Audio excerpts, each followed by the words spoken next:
এখন আমি করব পায়েস। তার জন্য দুধটাকে আমি জাল করতে বসিয়ে দিয়েছি, আর দুধটাকে 5 থেকে 7 মিনিট আমি ভালো করে ফুটিয়ে নেব। যতক্ষণ না দুধটা একটু গাঢ় হয়ে যায় ততক্ষণ আমি এটাকে ফোটাতে থাকবো, আর সমানে এটাকে নাড়তে হবে।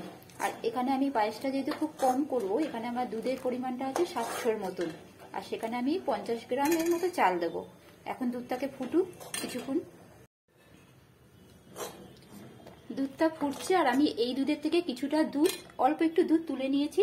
নিয়ে এর মধ্যে আমি একটা 10 টাকার আমুল দুধের গুঁড়ো দুধের প্যাকেট মিশিয়ে দেবো। দিয়ে এটাকে আমি গুলে রেখে দেবো, আর এটা আমার পায়েসের শেষের দিকে লাগবে। দুধটা ফুটে অনেকটাই দেখুন গাঢ় হয়ে গেছে। এখন আমি এর মধ্যে চালটা মিশিয়ে দেবো, আর আমি চালটাকে আগে থেকেই ধুয়ে শুকনো করে তার মধ্যে 1 চামচে ঘি দিয়ে মাখিয়ে রেখে দিয়েছি। এতে কি একটার সাথে একটা চাল গায়ে লেগে যায় না, খুব সুন্দর হয়, আর ফ্লেভারটাও খুব সুন্দর আসে।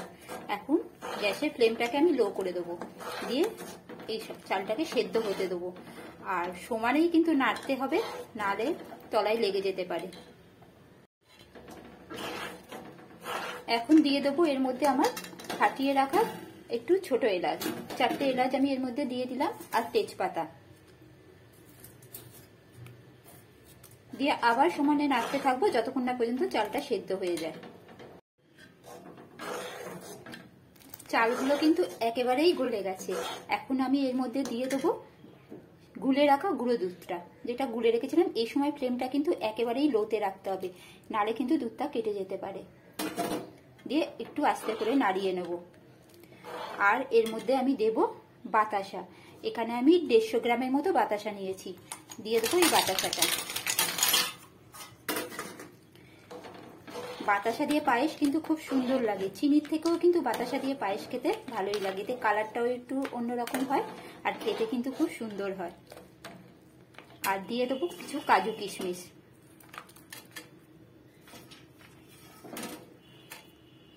এইভাবে বাতাসাটা যতক্ষণ না গলে যায় আর কিছুক্ষণ আমি এরকম ভাবে এটা ফোটাতে থাকবো, লো ফ্লেমেই ফোটাবো।